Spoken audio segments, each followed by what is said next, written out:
Usap-usapan ngayon sa showbiz ang kumakalat na balita tungkol kina Kim at Paolo matapos umanong maipakilala na ang aktres sa buong pamilya ng aktor ayon sa isang source.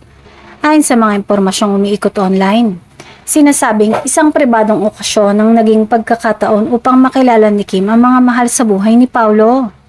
Bagamat walang detalye kung kailan at saan ito naganap, agad itong ikinatuwa ng kanilang mga taga-suporta. Para sa maraming fans, malaking hakbang ang ganitong pangyayari sa isang relasyon, lalo na kung ang isang tao ay naipakilala na sa pamilya.